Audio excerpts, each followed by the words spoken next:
101.1. That's Ernest Pugh. I need your glory. And we are still behind the blessing with Johnathan Lee Iverson. All right, here we go. Now stepping up to the mic, Mr. Tyler. Hey, Tyler. Hi. How are you today? Good. Cool. You want to say hello to anyone out there? I want to give a shout out to my dad, my sister, and my dad, Pastor Kevin Buford, and the church members. Okay. All right. Cool, cool. So we'll go ahead with your Terrific, question. Tyler. I know. I want to hear your question. What's your question for Mr. Iverson? Mr. Johnathan Iverson, how did you become the first youngest African-American ringmaster of the Ringling Brothers Circus, and how cool is it to work around so many big animals like tigers and elephants? Oh, man. It's great, man. And you snuck in 2 questions. See, you're smart, boy. You're real smart there. As a preacher for you. Yeah. I have 1 question, kind of. The first to your first question, how did I become the youngest African-American ringmaster? It goes back to education. And education, the magic of education is that it creates all of these unforeseen opportunities. I wasn't training to become the ringmaster of Ringling Brothers and Barnum and Bailey. Nobody, and this is the absolute truth, nobody plans to run away with the circus.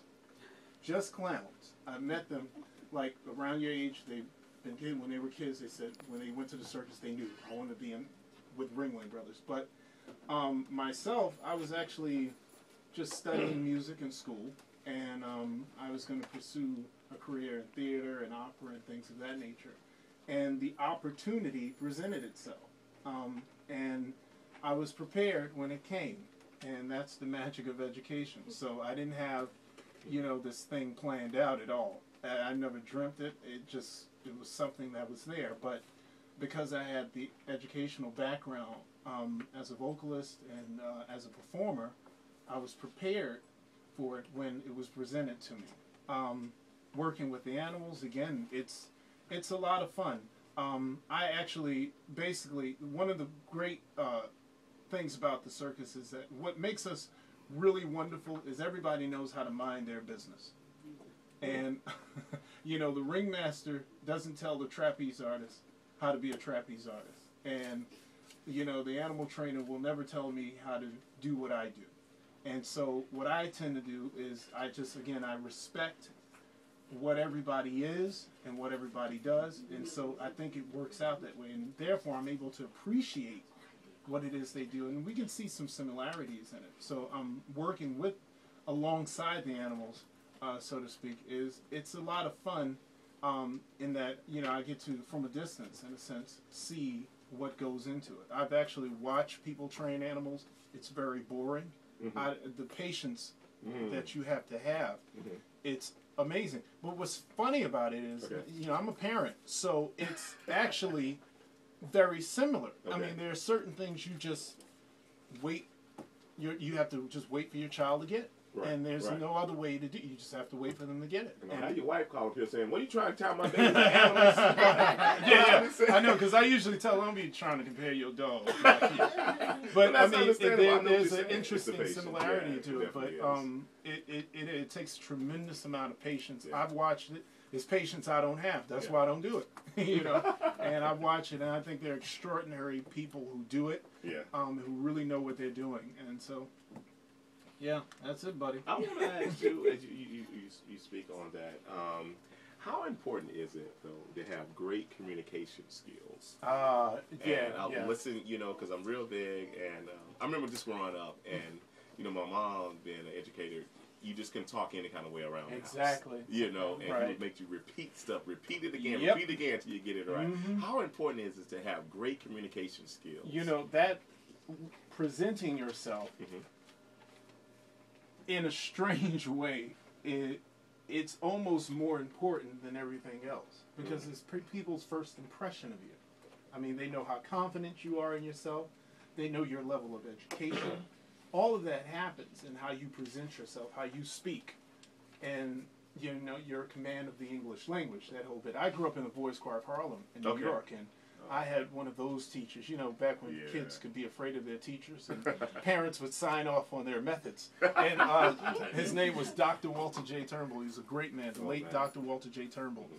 And he was so adamant with us about shaking hands correctly. You had to have a firm handshaking. You look people directly in the eye. And one of the things we would do after our concerts, we would go out to the outside in the lobby, and we'd stand out there and we'd meet the audience. And he used that to develop our social skills. Yeah. And, you know, again, it was about shaking hands firmly, looking people directly in the eye, and none of, well, you know what I'm saying.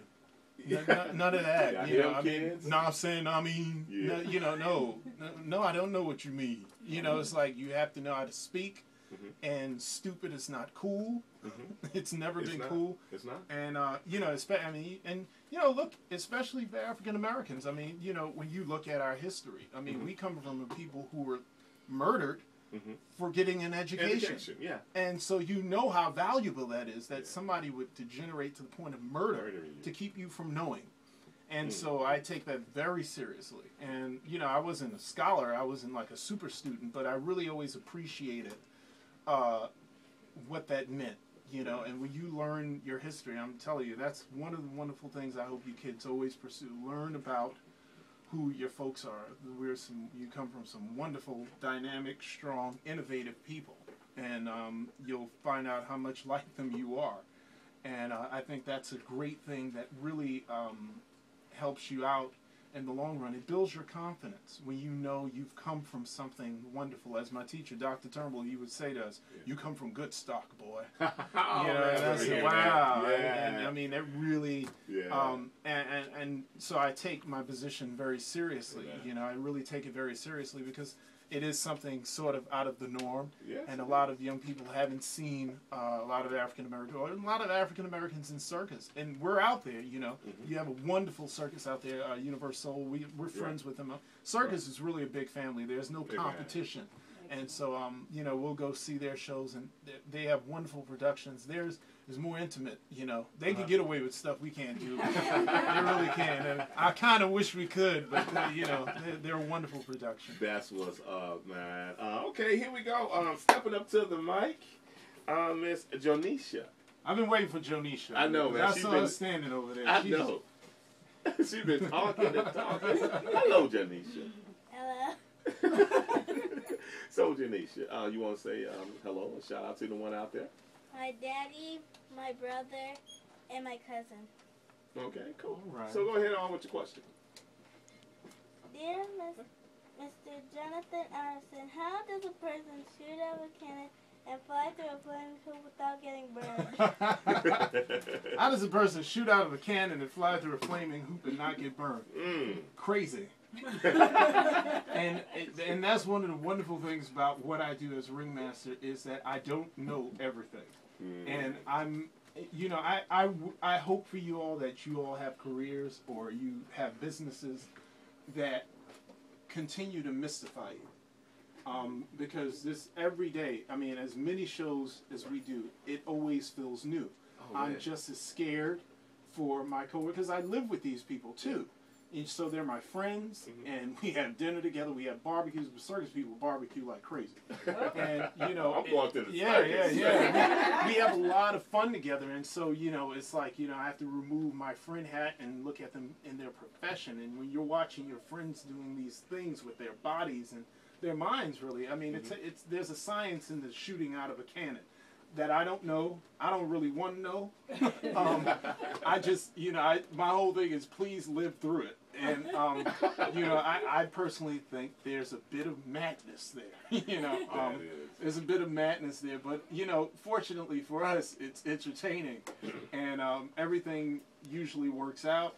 I couldn't tell you. It's just, it mystifies me till this day. Like, I can't imagine how anybody even thinks that up. I mean, sometimes I'm in the middle of the show and I'm going, who thinks about doing this stuff?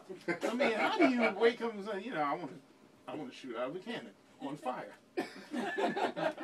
and get paid for it? And it's like, So, you know, hey, there's something for everybody. So I have no idea how they do it. Just crazy is my answer. That's all I can tell you. That is. Well, I'll tell you what, man. We have 2 more questions, man. We're going to come back. He's live in the studio.